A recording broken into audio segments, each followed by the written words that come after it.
દેજરાની રામ રામ ને સીતારાम। તો आज अपनी सप्ताह में जवान से नरसन टकरीन बाजू इकोर हशे एरपोर्ट बाजू सप्ताह से। तो इकोर अपनी कॉलेज आई महत्वानी कॉलेज। तो बपोर पछी परीक्षा से बपोर पहला अपनी सप्ताह में जाऊँ। तो हलो तमने ना जन बताड़ा। हालो तो एम सप्ताह में पुगे तो तमने अंदर जन बताड़ा।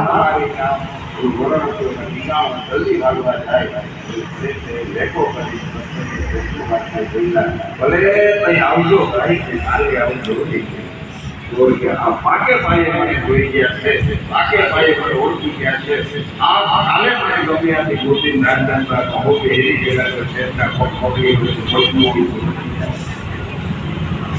પાછો આવ્યો શેરના ખોખોડી એક સુતાતા પૂરી અહંકારી છે મદવાળો છે એટલે અગત્ય જો પેલા હાથી જેવો મદ છે મારે હાથી गुजरात एमने पण अनुग्रहમાં કહેલું કે સરોવરમાં મગરમચ્છ તારો જ્યારે પગ પકડે ત્યારે ભગવાનને યાદ કરજો। આજે મેં યાદ કર્યા દર્શન આપ્યા મારું તો આ રીતે ભગવાને પોતાના સ્ત્રી આવી ગજેન્દ્ર રજુ આ બે કહેવાયા ગજેન્દ્રનો ખાસ એ જ ભગવાને છઠ્ઠા બ્રાહ્મણમાં अनेक अवतारों લીધા છે। દેવતાઓ દૈત્ય આ બ્રાહ્મણ કલ્યાણ કર્યું છે, સમુદ્રનું મંથન કર્યું છે। તો સમુદ્રનું મંથન શા માટે દેવતાઓએ દૈત્યોએ કર્યું? આવો એક પ્રશ્ન સુખદેવજી મહારાજને રાજા પૂછ્યું છે અને એના જવાબમાં સમુદ્ર મંથનની કથાનું વર્ણન સુખદેવજી મહારાજ કરે। આપણે એ કથાને આગળ વધારીએ એની પહેલા થોડી વિશ્રાંતિ 15 મિનિટની લઈ સવા 11 જેવો સમય થોડા જઈ રહ્યો છે। 1 મિનિટ હરિનામ મંદિર પર કરી વિશ્રાંત લઈ પાછી કથા શરૂ કરું। 12:30 વાગ્યા સુધી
નજરની સાથ હાથીના માથા ઉપર માળા આવી એટલે સીધી વાત છે। કોઈ પણ વ્યક્તિ આપણે કોઈના માથે ફૂલ તૂટીએ એટલે શું કરે? માથું હલાવે। હાથીના માથા ઉપર માળા આવી અને સ્પર્શ થયો નાથી માથું હલાવ્યું, માથું હલ્યું એટલે માળા પડી નીચે અને એના ઉપર હાથીનો પગ પડ્યો અને માળા દૂર દૂર થઈ। ગુરુવાર સાથે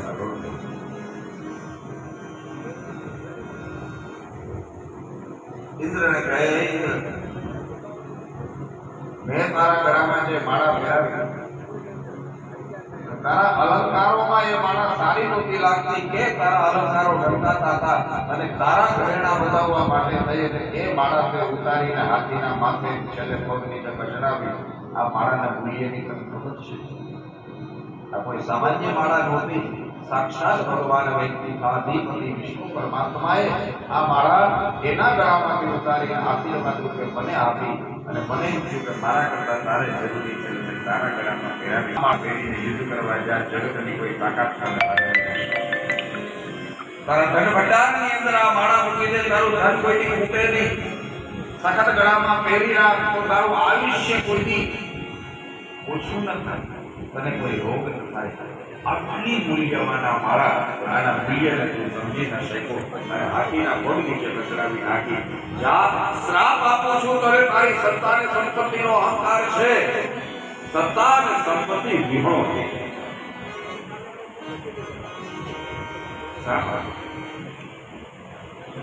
હવે ઇન્દ્રની ભૂલ થઈ તો મને પાછું વરાયું હતું. શ્રાપને સ્વીકારવો જ પડે. શુક્રાચાર્ય ખબર પડી, દુર્વાસાનો શ્રાપ કર્યો. એટલે દેવને કહ્યું ચડાઈ કરો, દેવતાઓ તમને પહોંચી નહીં શકે. સંગ્રામ થયો અને દૈત્યો વિજયી થયા. સ્વર્ગનું રાજ્ય આવી ગયું, શાસન આવી ગયું, ગાદી આવી ગઈ દૈત્યો પાસે. દેવતાઓ સ્વર્ગ વિહોણા થયા, સત્તા વિહોણા થયા. બ્રહ્માજી પાસે આવ્યા. બધી વાત બ્રહ્માજી એક કરોડ વસ્તુ આવી. પછી કહ્યું કે તમને હું તો શું મદદ કરું પણ ભગવાનમાં. એટલે બ્રહ્માજી દેવતાઓની સાથે ક્ષીર સાગરમાં આવ્યા છે અને ભગવાનની અનેક વિવિધ અવિક્રિયમ સત્યમનંતમાદ્યમ ગુહાશયમ નિષ્કલમ પ્રતર્ક્યમ મનોગ્રયાણમ વચસા નિરુક્તમ નમામહે દેવવરમ. હે જગતના અમે આપો ભગવાન પ્રગટ થયા. દેવતાઓની આજ નંદભાઈઓ છે ત્યાં આજ બથૈયાની ગોવાળીએ બનીએ.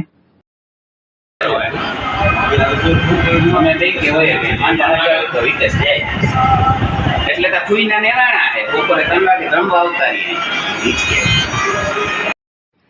કેશમામાં વાસુદેવ બન્યા.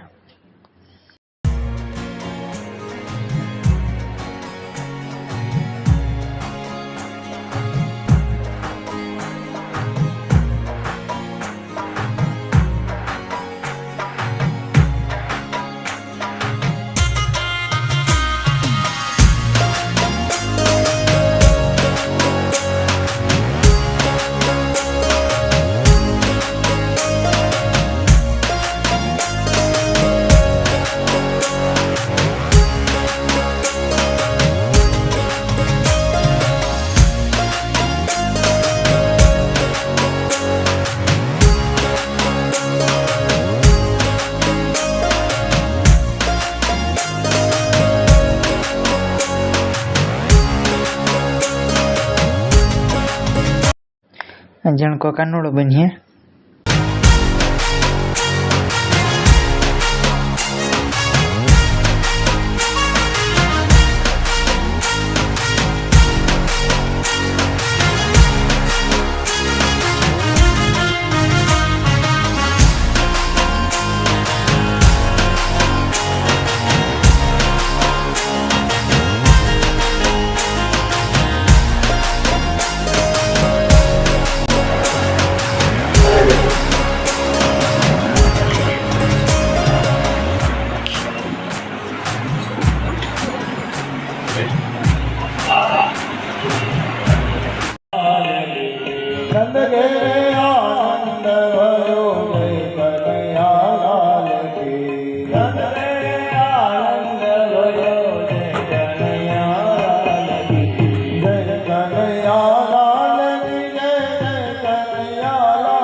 બોલ શ્રી કૃષ્ણ કનૈયા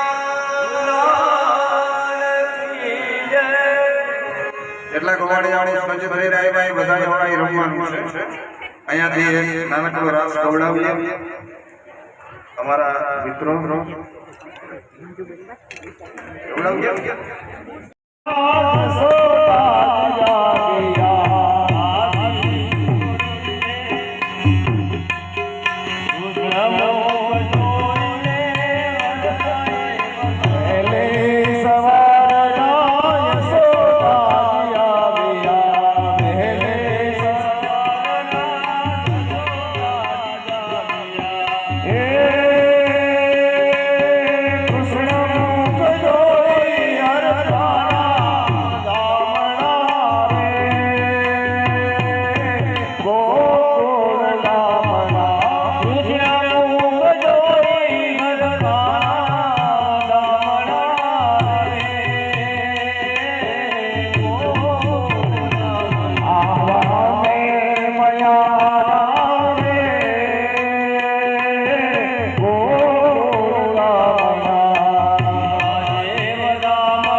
દર્શનાર્થીઓ આવ્યા એમાંથી કોઈ માતાઓ બહેનોને રાસ રમવો હોય તો રમી શકે છે એ તરફના સોફા અને ખુરશીને જરા સાઈડમાં કરી નાખો 1 રાઉન્ડ 2 રાઉન્ડ 3 રાઉન્ડ જેટલા થાય એટલા રાઉન્ડ કરો અને જેને રમવું એ રમો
તમે